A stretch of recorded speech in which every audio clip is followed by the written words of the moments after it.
thing you must know, when you stand in front of an audience for the first time, walking up here can be like going to your death. It is scary. So someone putting their hands together and giving you a huge round of applause takes the butterflies away, and then you can prepare for yourself to speak.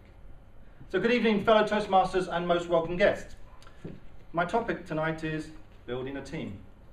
My question is, why? Why build a team?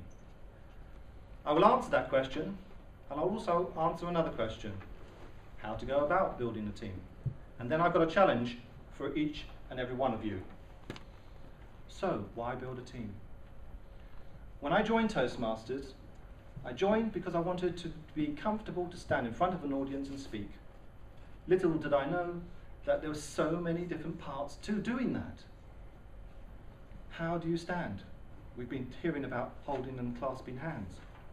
How to learn to relax. How to use your voice to project yourself. How not to wander around the stage and keep still. And the hands, keeping those down. So I looked around and thought, what type of environment would I flourish in? And I thought one which was creative, one which is supportive, one which is disciplined, one which is organised. And I looked around at Toastmasters and I thought, how is this organised? And it's organised by the members who get together in a committee. The team is the committee. And I thought to myself, I need to be a part of that. I need to get involved, not only to help myself, but so I can help other people as well. Because I found that in life, you help someone else, they will help you in return. Since I've been in Toastmasters over 8 years, I've discovered that the more I put into Toastmasters, the more I get out. It's helped me in job interviews. You imagine walking into a job interview, you've got off a train, you're flustered because the train's been late and delayed, and you walk in and they say, yeah, you're ready to go and do your presentation. And you're feeling nervous. With the Toastmasters experience behind you, you say, no problem, I can handle that. And you go in there, and everyone else is more apologetic than you are, because you learn in the Toastmasters environment. And it's through the teamwork that helps. All of you are part of this team, even if you are not on the committee. And the only way that you cannot influence the committee is by being quiet. Your voice counts. I've been a leader of the team. I've also been a participant in the team. Each time I've learned something from either the person who's led the team or in the role that I've taken on. And each one of you will experience the same. So let's take a look at how teams are organised. I hope you get an idea that teams are important and useful. Yes? Yes, yeah. Absolutely. So let's take a look at how teams are organised or can be organised. First thing, know that when you get into a team, that team building takes time. You're a new club, you started off, and there can be a tendency to say, oh, we've got to achieve all these goals very quickly, and you give yourselves a hard time over it. No, no, no, take your time. Learn from each other, teach each other, and you will arrive eventually at the area which I'm going to explain. Next, have in your minds, what do you think a great team will look like? If you know what it looks like, then you can in your head start to plan to achieve that goal. My inspiration came from a film. It was called The Boat. It's a German film about U-boats in the 1940s in the Atlantic. There's a scene where the captain is on the conning tower, just submerged in the Atlantic Ocean, looking out for British and American cargo ships, convoys. The crew are just lolling around, some are on their bunks, some are playing cards, some are sleeping. They look like a rag buff, and they just don't look organised at all.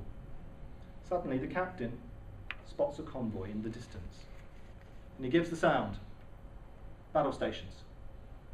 Immediately, as one collective whole, all the crew just sweep into action. They go to their places, They're ready to attack the British Merchant Navy. The captain doesn't move, doesn't have to, because he knows that every single person in that team knows exactly what to do. Doesn't have to look, because they've been so trained. He is using a technique called delegating. Each person is so highly trained that he doesn't have to bother to look, and he knows. And that, for me, is the essence, what I'm looking for in a great team, is that I can give a job to a team member and know that it's done, and I don't have to go and look to see how they've done it. But I'm getting ahead of myself, because there are steps we need to go along to get to that position. First, we have to organise ourselves. So I'd like to show you a couple of slides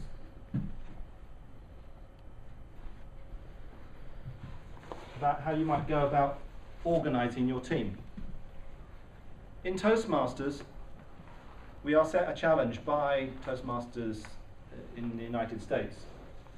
They set us a challenge. These are goals that we are expected to achieve. Members going through the education program, officers being trained, looking after the treasury side of things. Whole raft of different elements that they put at us and ask us to adhere to.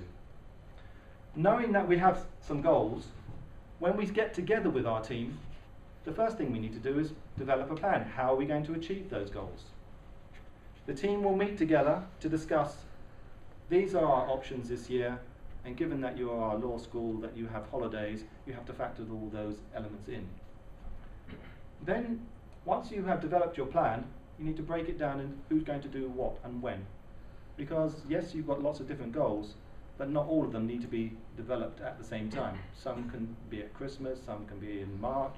It depends on you setting your priorities. And a very important one is the communication roles. How are you as a team going to communicate amongst each other? Some people prefer email, some people like Facebook, some people like the phone, some people like face-to-face. You might have a collection of all of those. But it's very important when you get your team together is to work out exactly how you're going to do that. I have seen so much miscommunication simply because somebody hasn't worked out what somebody's style is. Have you seen email messages that you think, oh no, just stop, don't write anymore because it's going to become messy? Better get face-to-face, either by, or if you can't do face-to-face, by the phone. But it's really important that you work out what your communication styles are. And then after that, take stock. How are you doing as a team? Are you achieving your goals? Is everyone on the same page as you? Then you can go in a loop, go back to develop your plan, and match what you've been doing there against your goals. Are you achieving your goals or not? Whilst this is all going on, there's training going on. There is direct training and there's indirect training. The indirect training is each one of you exploring Toastmasters for yourself. There is a wealth of information out on the internet ready for you just for the taking. All you have to do is type in toastmasters.org or go to Google and you will be deluged with the amount of information that is out there about team leading, about the different roles, about speaking, everything to do with Toastmasters, about public speaking, about running a club, about running an organisation is up there. That's the indirect. The direct is coming from you as a team. The leader of the team will be setting agendas and be looking at each one of your strengths and weaknesses and looking at which style works with you and at what level of development are you in.